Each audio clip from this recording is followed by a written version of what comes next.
Oke, Assalamualaikum warahmatullahi wabarakatuh. Perkenalkan nama saya Muhammad Rizky Fauzi dengan NIM D4SP074. Jadi di sini saya akan mempresentasikan MIT PLC. Jadi yang pertama itu pengantar PLC, sejarah dan fungsinya. Presentasi tentang Programmable Logic Controller atau PLC. Kita akan menjelajahi apa itu PLC, bagaimana sejarahnya dan fungsi krusialnya dalam otomatis industri modern. PLC telah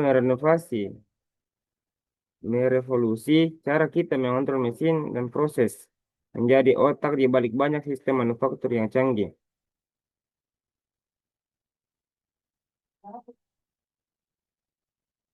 Gitu. Kemudian PLC menurut ahli terkemuka. PLC adalah sistem kontrol elektronik digital yang menggunakan memori terprogram untuk menyimpan instruksi-instruksi dan untuk mengimplementasikan fungsi-fungsi seperti logika, sekuen, kewaktuan, pencacahan, dan aritmatika untuk mengontrol berbagai jenis mesin dan proses melalui modul input output digital atau analog Frank di Petruzela. Yang kedua itu PLC adalah komputer industri yang terus-menerus memonitor status perangkat input untuk membuat keputusan berdasarkan program khusus untuk mengontrol status perangkat output. John Webb dan Ronald Wright. Lanjut.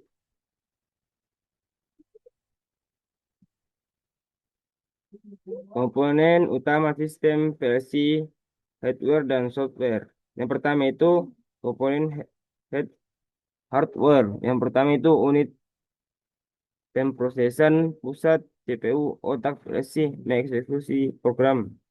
Kedua, modul input menerima sinyal dari sensor dan saklar. Yang ketiga itu modul output mengirim sinyal ke aktuator seperti motor, katup, dan lampu. Yang keempat, unit satu daya menyediakan daya listrik yang stabil untuk operasi PLC. Nah, yang terakhir itu modul komunikasi untuk menghubungkan PLC dengan perangkat lain atau jaringan. Sejarah perkembangan PLC dari relay ke otomasi digital. Sejarah kelahiran Madison itu tahun 1960-an. Awalnya dikembangkan oleh Richard Morley untuk General Motors sebagai pengganti sistem kontrol berbasis relay yang rumit dan tidak fleksibel. Pada tahun 1980-an, peningkatan kemajuan, pengenalan memori yang lebih besar, kecepatan proses yang lebih tinggi, dan fungsi lanjutan seperti komunikasi dan aritmatika. Pada tahun 1970-an, adaptasi awal PLC mulai digunakan di berbagai industri, terutama otomotif, karena kemudahan pemrogramannya dan perubahan logika kontrol. Pada tahun 1990-an, sekarang sampai sekarang itu era jaringan dan integrasi. PLC menjadi bagian integrasi dari sistem kontrol terindistribusi terhubung ke jaringan industri dan terintegrasi ke sistem SCADA dan HMI.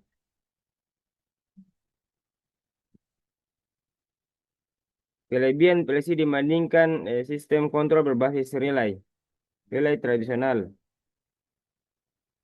Yang pertama itu fleksibel tinggi. Perubahan logika kontrol hanya memerlukan memodif program, tidak perlu mengubah wiring fisik.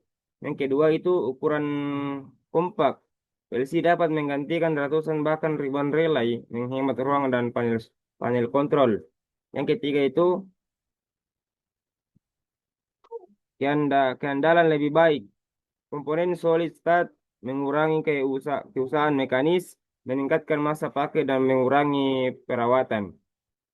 Yang keempat itu kecepatan operasi tinggi. Mengeksekusi program dalam milidetik cocok untuk aplikasi yang memerlukan respon cepat. Yang kelima, fungsi lanjut. Fungsi mampu melakukan aritmatika, perhitungan PID, komunikasi jaringan, dan fungsi kompleks lainnya. Nah, yang terakhir itu di diagnostik terintegrasi. Memiliki kemampuan diagnostik bawaan yang mempermudah pencarian dan perbaikan kesalahan. Lanjut, klasifikasi berdasarkan ukuran dan aplikasi. Mikro PLC, PLC terkecil dengan I/O kurang dari 32, cocok untuk aplikasi sederhana seperti kontrol mesin tunggal, otomasi rumah, atau tugas-tugas kecil lainnya. Compact PLC, ukuran menengah, I/O sekitar 32 hingga 128 CPU, dan I/O terintegrasi dalam satu unit, ideal untuk mesin yang lebih kompleks dan aplikasi proses kecil hingga menengah. Moduler PLC terdiri dari modul terpisah untuk CPU, I/O, dan komunikasi sehingga fleksibel dan dapat diperluas hingga ribuan I/O digunakan untuk aplikasi berskala besar dan kompleks. Pemilihan jenis PLC tergantung pada kebutuhan aplikasi, jumlah input dan output, kompleksitas program, dan anggaran proyek. Lanjut,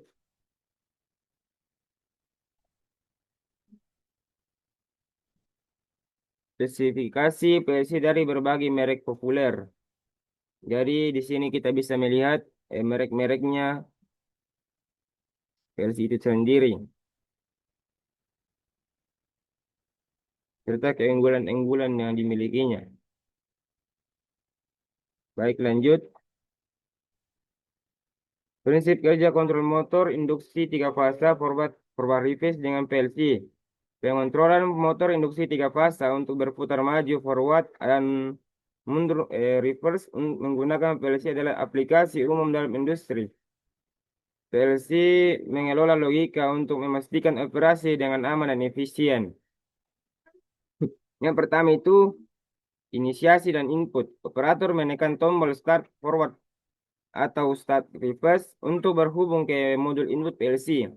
PLC juga memonitor sensor berhenti darurat atau batas.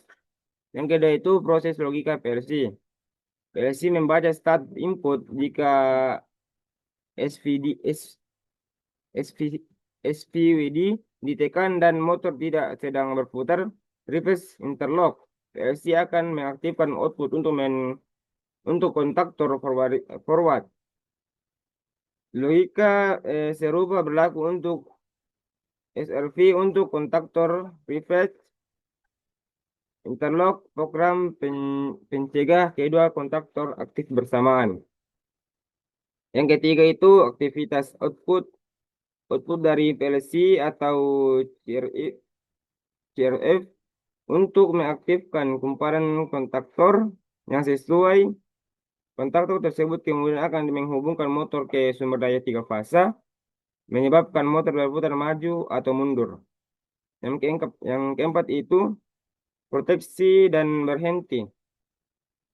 Tombol stop atau aktivitas EMG LS akan mematikan output PLC yang ada.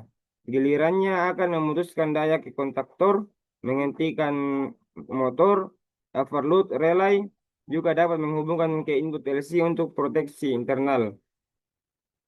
Lanjut.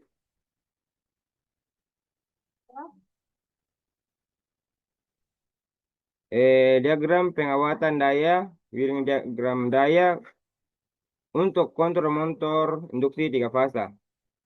Diagram Diagram pengawatan daya menunjukkan bagaimana motor tiga fasa dihubungkan ke sumber daya melalui kontaktor dan perangkat proteksi. Yang pertama itu MCB, proteksi arus lebih, kontaktor mengalihkan daya ke motor untuk putaran maju dan atau mundur, thermal overload relay, proteksi motor dari beban berlebih atau overload, motor induksi tiga fasa, komponen utama yang akan dikontrol putarannya, interlock mekanis penting untuk mencegah kedua kontaktor aktif bersamaan, menghindari short circuit. Lanjut. Diagram rangkaian kontrol tabel I/O PLC. Dan inilah beberapa rangkaian kontrol leader diagram konseptual. dan tabel I/O input dan outputnya. Tabel ini memerlukan perangkat fisik di lapangan di alamat input output di PLC yang akan me- meru yang merupakan langkah fundamental dalam desain sistem kontrol. Baik, mungkin itulah tadi sedikit dari presentasi saya. Kurang lebihnya mohon dimaafkan. Wabillahi taufiq wal hidayah. Assalamualaikum warahmatullahi wabarakatuh.